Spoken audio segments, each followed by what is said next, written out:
Students, आज हम लोगों का chemical reaction and equation class 10th में 11वां लेक्चर है हम लोगों का। और इसमें हम लोग आज देखेंगे रैंसिडिटी। रैंसिडिटी के बाद हम लोग ये बात देखेंगे कि जो इंट्रोडक्शन जो फर्स्ट लेक्चर था उसमें जो है कि इलेक्ट्रॉनिक कॉन्फ़िगरेशन जो पेज में हमने दिया था तो वो थोड़ा सा धुंधला टाइप का था, तो उसको आज हम इसी वीडियो लेक्चर में हम देंगे आप लोगों को लास्ट में। पहले हम लोग देखें rancidity. Rancidity rancidity clear. Rancidity में हम लोग देखें when food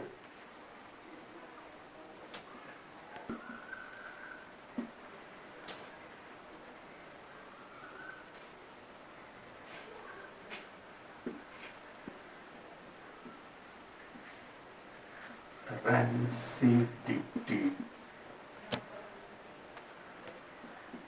due to oxidation organism micro organism. ठीक है, अब यहां पर हम लोग ये देख रहे हैं कि रैंसिडिटी एक्चुअल में है क्या।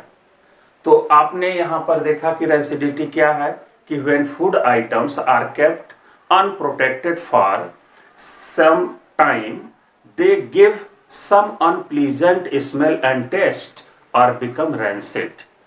This process is called rancidity, clear, due to oxidation of fat and oils take present in them by microorganisms. Clear?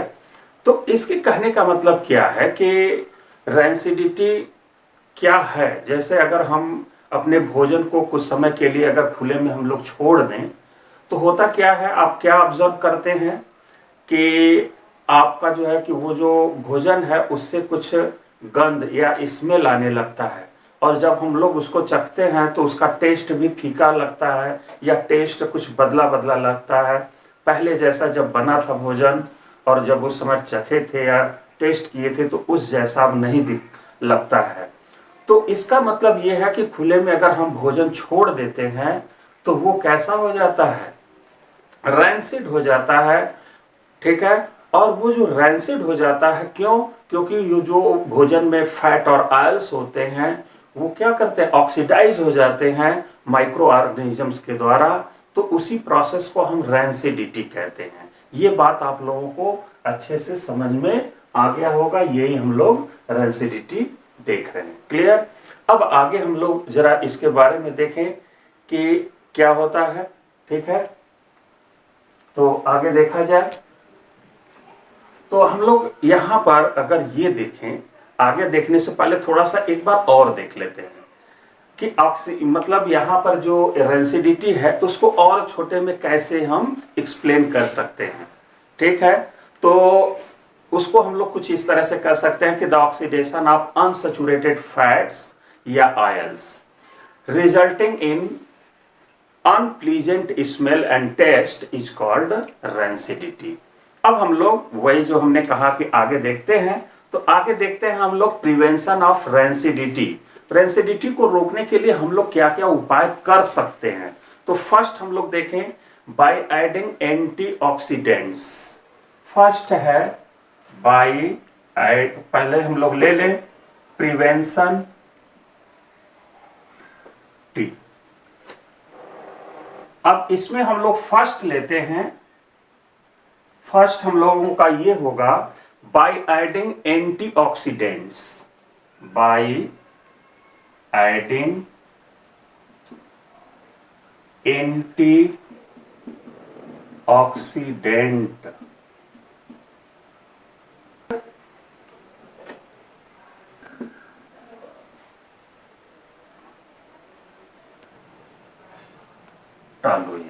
अब यहां पर अगर हम लोग देखें रैंसिडिटी को रोकने के लिए हम लोग देख रहे हैं प्रिवेंशन ऑफ रैंसिडिटी, जिसमें फर्स्ट ले रहे हैं बाय एडिंग एंटीऑक्सीडेंट। नाम ही से पता चल गया होगा कि एंटीऑक्सीडेंट मिला रहे हैं, मतलब ऐसा हम कुछ भोजन में हम कुछ ऐसा चीज मिला रहे हैं जो एंटीऑक्सीडेंट का काम करे। ठीक है, मतलब ऑक्सीडेशन ना होने दें, जो फैट और ऑयल का ऑक्सीडेशन हो रहा है उसको रोक दे, तो उसको हम लोग बोल रहे हैं एंटीऑक्सीडेंट। तो दो हम लोग एग्जांपल ले लें कि जो प्रिवेंशन करेगा, रेंसिडिटी को रोकेगा, उसके लिए दो हम लोग यूज करते हैं, BHA और BHT। BHA का मतलब ब्यूटाइलेटेड हाइड्रोक्सी एनिसॉल, और दूसरा हम लोग लेते हैं BHT। BHT का मतलब ब्यूटाइलेटेड हाइड्रोक्सी टॉलुइन। ये दो चीजें हम लोग मिला करके फूड के ऑक्सीडेशन को रोक सकते हैं, इसलिए हम लोग इसको बोलते हैं एंटीऑक्सीडेंट। इसको हम लोग दोनों को क्या बोलते हैं? एंटीऑक्सीडेंट। दूसरा हम लोग लेते हैं प्रिवेंशन का दूसरा तरीका होगा by packaging fat and oil. Clear? तो दूसरा हम लोग देखें, लेकिन इसको मिटा लेते हैं हम लोग, बाय नाइट्रोजन गैस।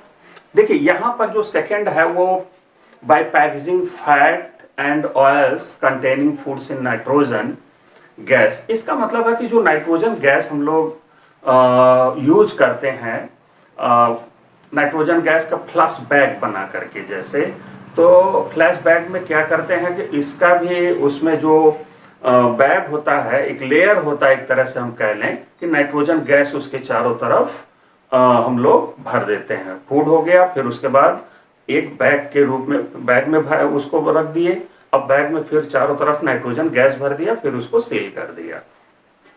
तो इससे क्या होगा कि जो एयर है, मतलब जो ऑक्सीजन है, अब वो फैट और ऑयल के संपर्क में नहीं जा पाएगा, क्योंकि उसके चारों तरफ ऊपर क्या है, नाइट्रोजन गैस के लेयर पड़ेंगे, उसके बाद अंदर फूड है। तो अब यहां पर जो है कि ऑक्सीडाइज भोजन नहीं हो पाता है, इसलिए रैंसिड नहीं हो पाता है। तीसरा हम लोग देखते हैं by refrigeration of food stuffs. तीसरा हम लोग देखें बाय, ये हो गया हम लोगों का थर्ड। तो इसमें क्या करना है हम लोगों को कि अगर रेफ्रिजरेटर में, अगर जो फ्रिज है हम लोगों के घर, अगर उसमें हम लोग भोजन को रख देते हैं तो वहां पर भी रैंसिडिटी क्या होता है, एकदम ना के बराबर हो जाता, बल्कि नहीं हो पाता है। क्यों? क्योंकि वहां पर टेम्परेचर बहुत कम हो जाता है। जब फूड आइटम्स के जो फूड आइटम्स हैं उसके टेम्परेचर जब डाउन हो जाएंगे तो उनका ऑक्सीडेशन इजीली नहीं हो पाता है। तो लो टेम्परेचर पर ऑक्सीडेशन संभव नहीं हो पाता है, इसलिए वो रैंसिड नहीं हो पाता है। ये बात क्लियर हो गया होगा। मतलब आपका जो भोजन है वो एकदम बिल्कुल क्या है, अच्छे से रखा हुआ है, अब वो खराब नहीं हो रहा है रेफ्रिजरेशन फ्रिज में रखने से। क्लियर?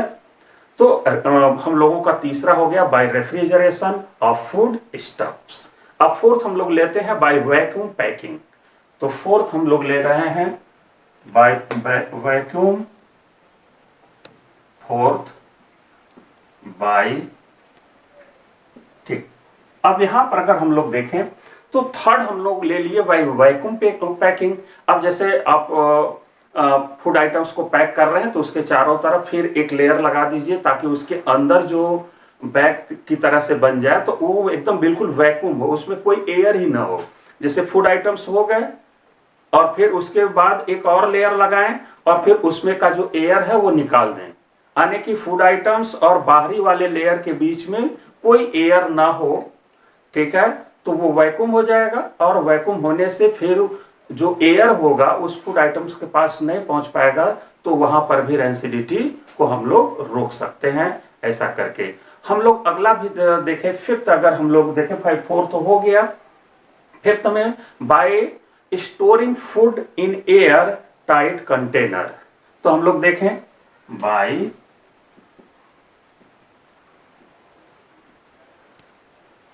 ठीक है।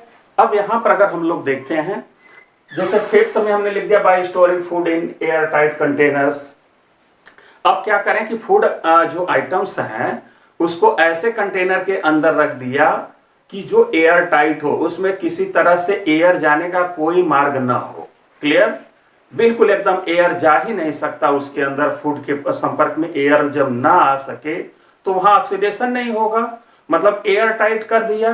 जैसे अगर किसी कंटेनर में आपने भर दिया और उसके जो ढक्कन हो, ठीक है, कैप हो जो, उसको तेजी से बंद कर दिया, ठीक है, ताकि एयर अब अंदर फूड के संपर्क में न जा सके। एयर टाइट कर दिया तो भी आपका रैंसिडिटी रोका जा सकता है। ये हम लोग देख लिए फिफ्थ में, ठीक है। अब हम लोग एक और देख लेते हैं, bye storing food away from light, ठीक है। तो सिक्स्थ हम लोग देखें, बाय LIGST। तो ये हम लोगों का हो गया छठा जो रैंसिडिटी रोकने का तरीका, bye storing food away from light, मतलब उसको लाइट के संपर्क में न जाने दें, ताकि उसका जो, देखिए सनलाइट में क्या होता है कि कोई भी चीज इजीली ऑक्सीडाइज हो जाता है, ये बात समझ रहे होंगे। तो एयर जो लाइट के संपर्क में अगर भोजन को हम न लाइट के संपर्क में न लाएं तो भी आप रैंसिडिटी को रोक सकते हैं। क्लियर? तो ये क्लियर हो गया कि लाइट के संपर्क में न आने दें। तो कई तरह से हम लोग ये देख लिए कि रैंसिडिटी को हम कैसे रोक सकते हैं। तो इस chemical reactions and equation chapter में जो थे आपके थियरी के पोर्शन, ये आप लोग देख चुके हैं। अब इसमें हम लोग इसी के आगे आपको ये दिखाएंगे कि जो हम लोग का इंट्रोडक्शन वाला जो टॉपिक था, फर्स्ट लेक्चर जो था, उसमें आप लोग ये अच्छे से वो क्लियर नहीं हुआ था। जो पेपर हमने दिखाया था उसमें कैटायंस और एनायंस के जो नाम थे, स्ट्रक्चर थे, वो आप नहीं अच्छे से कर पाए थे, उसको हम इसी के आगे जोड़ देंगे। आप उसको फिर से क्या करेंगे, आप उसका स्क्रीनशॉट लेकर के अपनी कॉपी में अच्छे से नोट करिए और फिर से उसको याद करिए। जब वो सारे केटायन एनायंस के नाम याद रहेंगे तो कोई भी फार्मूला आप आसानी से बता सकते हैं, और कोई भी इक्वेशन अगर लिखना हो, चाहे सिंबॉलिक फॉर्म में लिखना हो, चाहे वर्ड इक्वेशन लिखना हो, बहुत आराम से लिख सकते हैं, उसमें कोई दिक्कत नहीं होगा। तो हम लोग वो देखें जरा वीडियो, ठीक है, एक एक करके। स्टूडेंट्स, हम लोग जो है कि इंट्रोडक्शन टॉपिक जो फर्स्ट लेक्चर था वो हम लोग फिर से देख रहे हैं। ये है इलेक्ट्रॉनिक कॉन्फ़िगरेशन, और आप लोग इसका स्क्रीनशॉट लेकर के बहुत अच्छे से फिर से तैयारी कर लीजिए। ये page valency, formula of simple compounds, structure of compounds या मॉलिक्यूल्स का है। इसको भी हम लोग अच्छे से हर स्ट्रक्चर को बना करके फिर से इसको हम लोग रिवाइज कर लें। ये हम लोगों का केटायंस है, और इसमें आप देख रहे हैं कि मोनोवैलेंट और बाईवैलेंट दोनों हैं, ठीक है। केटायंस के मोनोवैलेंट बाईवैलेंट दोनों है, इसको भी आप अच्छे से तैयार रखें। ये हम लोगों का अब जो पेज है ये केटायन का ही है, और इसमें केटायन में देख रहे हैं ऊपर दो जो है कि बाईवैलेंट है, फिर ट्राईवैलेंट है, टेट्रावैलेंट है और पेंटावैलेंट है, और फिर एनायन शुरू हो गया, ठीक है। अब नेक्स्ट पेज। अब ये हम लोगों का जो है कि ये पेज एनायंस का है, और एनायंस में ये सारा टोटल आप देख रहे हैं मोनोवैलेंट एनायन, ठीक। ये हम लोगों का एनायन में बाईवैलेंट एनायन है, और इसको भी देखें, इसमें बहुत अच्छे अच्छे जो है कि एनायंस हैं, इसको भी आप लोग देखें। तो ये हम लोगों का एनायंस में ट्राईवैलेंट है, और नीचे अगर हम लोग देखें तो टेट्रावैलेंट एनायंस हैं।